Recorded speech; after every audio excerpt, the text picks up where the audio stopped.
ఆంధ్రప్రదేశ్లో ఇప్పుడు ఏం జరుగుతుందో తెలియని పరిస్థితి గత కొన్నాళ్ళుగా నెలకొంది. అవును, ఆంధ్రప్రదేశ్లో కూటమిగా తెలుగుదేశం పార్టీ, బీజేపీ అలాగే జనసేన పార్టీ ముగ్గురు కలిసి అధికారంలోకి రాగలిగారు. 16 నెలలు అవుతుంది దాదాపుగా ఇప్పుడు వీళ్ళు అధికారం కొనసాగుతూ వస్తున్నారు. కూటమి పరిపాలన ఎలా ఉందనేది చిన్న పిల్లాడిని అడిగిన ఆంధ్రప్రదేశ్లో చెప్పేస్తున్నారు. కేంద్రంలో బీజేపీ వరుసగా 3వ సారి అధికారంలోకి వచ్చిన నేపథ్యంలో ఆంధ్రప్రదేశ్లో ఆ పార్టీ మిత్రపక్షంగా ఉన్న టీడీపీ కూటమి ప్రభుత్వాన్ని నడిపిస్తోంది. అయితే వైఎస్ఆర్సీపీ పార్టీకి వర్సెస్ కూటమిలో ఉన్న బీజేపీ, కేంద్రంలో ఉన్న బీజేపీకి సత్సంబంధాలు ఎలా ఉన్నాయి? సత్సంబంధాలు పెద్దగా గట్టిగా లేవు అనేది చాలా నుంచి వచ్చిన మాట. కానీ వీటికి చెక్ పెట్టేలా తాజా పరిణామాలు కనబడుతున్నాయి. జగన్ ఢిల్లీ వేదికగా వాళ్లకు మద్దతు ఇవ్వడం, ఢిల్లీ పెద్దలు జగన్ మద్దతు కోసం స్వయంగా ఫోన్ చేయడం, ఇలాంటివన్నీ కూడా ఇప్పుడు తెలుగుదేశం పార్టీని కలవరపెడుతున్నాయి. అయితే జగన్ను టీడీపీ ఎంత శత్రువుగా పరిగణిస్తున్నా కేంద్రంలో బీజేపీ మాత్రం అలా అనుకోవడం లేదు అనేది స్పష్టంగా కనబడుతున్న అంశం. అలాగే జగన్ కూడా బీజేపీని శత్రువుగా అస్సలు భావించడం లేదు. ఈ రెండు అంశాలకు నిదర్శనంగా తాజాగా 2 కీలక పరిణామాలు ఆంధ్రప్రదేశ్ రాష్ట్రంలో చోటు చేసుకున్నాయి.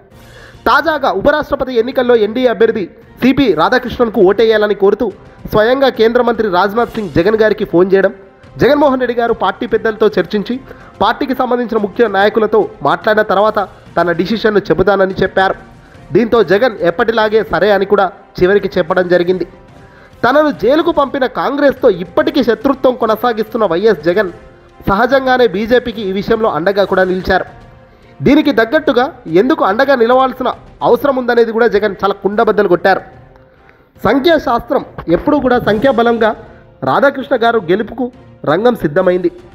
ఎవరు అవునన్నా కాదన్నా బీజేపీ మద్దతు రాధాకృష్ణ వైపు ఉంది కాబట్టి, రాధాకృష్ణ గారికి ఓటు బలం ఉంది కాబట్టి ఖచ్చితంగా ఆయనే గెలుస్తారు. నెంబర్ గేమ్ ఇక్కడ చోటు దక్కాల్సిన అవసరం లేదనేది జగన్ భావన. నెంబర్ గేమ్ ఛాన్స్ ఇవ్వకూడదు. కేంద్రంలో ఏ పార్టీ ఉంటే ఆయా పార్టీలకు పెద్ద పెద్ద స్థానాలకు ఎటు అవకాశం వీలుగా ఉంటే అటు అవకాశాన్ని యూజ్ చేసుకోవాలి. రాజకీయంగా పార్టీలను, వ్యక్తిత్వాలను మనకు ఫ్రెండా మనకు శత్రువు అన్నది చూడకూడదు.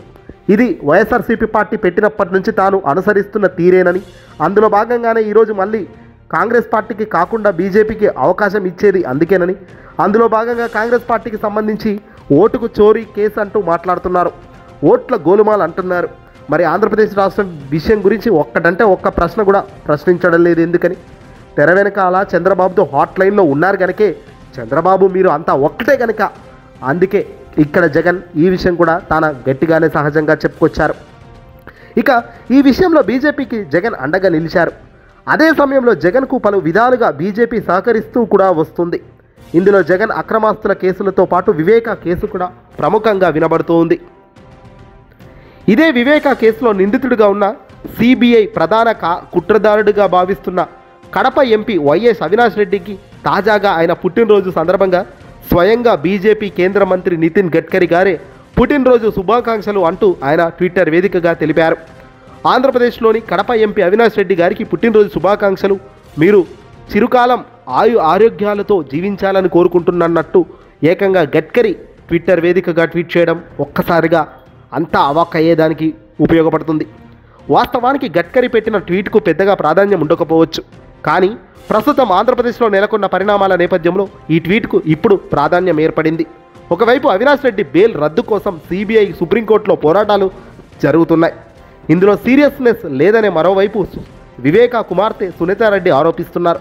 ఇలాంటి సమయంలో అవినాష్ రెడ్డికి పుట్టినరోజు శుభాకాంక్షలు చెబుతూ గడ్కరీ పెట్టిన ట్వీట్ చూస్తే ఆయనకు కేంద్రంలో ఉన్న పెద్దల ఆశీస్సులు మెండుగా ఉన్నాయనేది ఇక్కడ అర్థమవుతుంది. లేకపోతే గడ్కరీ వంటి బిజీ షెడ్యూల్లో ఉన్న కేంద్ర మంత్రి కేవలం ఒక విపక్ష ఎంపీకి ఇలా పుట్టినరోజు శుభాకాంక్షలు చెప్పాల్సిన అవసరం లేదనేది ఇక్కడ అర్థమవుతుంది. కానీ జగన్మోహన్ రెడ్డి గారు సైలెంట్ ఆపరేషన్ ఎక్కడో ఎప్పుడో మొదలుపెట్టారన్నది నిజానికి వాస్తవం. ఢిల్లీ కేంద్రంగా ఏపీ రాజకీయాలు మలుపు తిప్పుకుంటున్న వేళ జగన్ ఎన్డీఏలో చాలా వరకు పూర్తి స్థాయిలో చక్రం తిప్పబోతున్నారు. ఆంధ్రప్రదేశ్లో అధికారం పంచుకొని వీళ్ళు కూటమిగా ఉన్నప్పటికీ, ఆ వైసీపీ లక్ష్యంగా కూటమి పార్టీలు కొత్త వ్యూహాలు అమలు చేస్తున్నప్పటికీ జగన్ మాత్రం ఎన్డీఏలో ఉన్న కేంద్ర పెద్దలతో సత్సంబంధాలు సానుకూలంగా స్పందిస్తూ అడుగులు వేస్తూ ఉండటం వెనక సంచలన వ్యూహాలే రాబోయే కాలంలో ఉన్నాయి అంటున్నారు. ఢిల్లీ వేదికగా జగన్ ఒక కొత్త ఆపరేషన్ను కూడా మొదలుపెట్టారట. ఇది ఇప్పుడు పార్టీలో చాలా కీలకంగా చర్చ జరుగుతోంది. 2024 ఎన్నికల్లో దారుణంగా ఓటమి పాలైనందుకు గాను దాని వెనకాల ఉన్న వ్యూహాలు అన్నీ తెలుసుకున్న జగన్ తాను అధికారంలోకి రాగలిగే సామర్థ్యం శక్తి కూడా ఇక్కడే ఉందనేది కూడా గ్రహించారు. కార్యకర్తలకు ఎప్పటికప్పుడు అండగా నిలుస్తూ ముందుకెళ్తున్న జగన్ దసరా నుంచి జిల్లాల పర్యటనలకు కూడా సిద్ధమవుతున్నారట. వచ్చే నెలలో జరిగే అసెంబ్లీ వర్షాకాల సమావేశాలకు జగన్ హాజరయ్యే అవకాశం ఉంటుంది.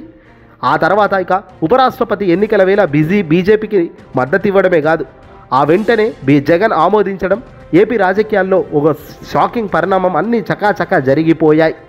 ఇక జగన్ మరింత ముందుకు వెళ్లే ప్రయత్నాల్లో భాగంగా వైసీపీ సోషల్ మీడియా విభాగం మరింత పటిష్టం చేయాలని నిర్ణయించారట.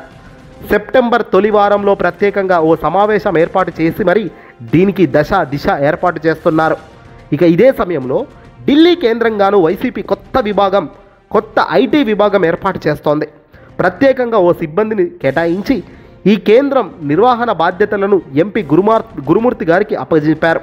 ఆంధ్రప్రదేశ్లో కూటమి ప్రభుత్వ నిర్ణయాలు, వైసీపీ రియాక్షన్, తద్వారా ఏం జరుగుతుంది ఏపీలో అన్నది ఢిల్లీ స్థాయిలో తెలిసేందుకు, ఢిల్లీ స్థాయిలో వివరించేందుకు ఇక్కడ ఓ ఐటీ విభాగమే ఏర్పాటు చేసేందుకు రంగం సిద్ధం చేసుకున్నారు. ఆ ఐటీ విభాగంలో సోషల్ మీడియాకు సంబంధించి అనేకం ఇక ఢిల్లీ వేదికగా కూడా పని మొదలు పెడుతున్నారు. జగన్ ఇవన్నీ చేయడం వెనక వ్యూహం పెద్దగా ఉంది. తన పార్టీని ఆంధ్రప్రదేశ్ రాష్ట్రానికే పరిమితం చేయకుండా ఢిల్లీ వేదికగా కూడా పెద్దల నిర్ణయాల్లో కూడా తన పార్టీ క్రియాశీలక పాత్ర పోషించే స్థాయికి వైఎస్ఆర్సీపీ పార్టీని చేరవేయాలి అనే కసి పట్టుదల తనకు ఉంది. కాబట్టి జగన్ మోదీ ఇప్పుడు ఒక్కటవుతూ అడుగులు వేస్తున్నారు. రాబోయే కాలంలో చంద్రబాబుకు అసలు అవకాశమే ఉండని పరిస్థితి వస్తుందట. ఈ దెబ్బతో బహుశా చంద్రబాబు పని అయిపోయినట్టే అనిపిస్తోంది. ఏదో టైం ఉన్నంత కాలం ముఖ్యమంత్రి హోదాలో ఉంటారేమో కానీ మళ్ళీ గెలవడం, మళ్ళీ నిలదొక్కుకోవడం అన్నది సాధ్యం కాదు. అసాధ్యం అనేది క్లియర్గా కనబడుతోంది. అధికారం వస్తుంది పోతుంది బాస్, మనం ప్రజలకు ఏం చేస్తున్నాం అన్నదే చాలా చాలా చాలా ముఖ్యమైన పాయింట్. ప్రజలకేం చేయలేనప్పుడు, ప్రజలకు ఇచ్చిన వాగ్దానాలను నెరవేర్చలేనప్పుడు, ప్రజల ముందు నిలబడి మాట్లాడలేనంత దారుణమైన తప్పులు మనం చేసినప్పుడు నిజంగా మళ్ళీ అవకాశం ఎలా అడుగుతారు? ఏళ్ళకేళ్ళు అబద్ధాలు చెబుతూ నెట్టుకొచ్చిన చంద్రబాబుకు ఇది ఫినిషింగ్ టచ్ మాదిరిగానే జగన్ ఇచ్చేందుకు సిద్ధమవుతున్నారు. అందులో భాగంగానే ఢిల్లీ వేదికగానే పెద్ద ప్రణాళికతో జగన్ రాబోతున్నారు. ఐటీ విభాగంతో పాటు పనులన్నీ కూడా ఢిల్లీకి షిఫ్ట్ అవుతాయి. ఢిల్లీ వేదికగా కూడా వైసీపీ పార్టీ ఏం చేస్తుంది, రాష్ట్రంలో ఏం జరుగుతుంది అనేది కేంద్రంలో ఉన్న కీలక పెద్దల వద్దకు వచ్చే ఛాన్స్ ఉంది సమాచారం.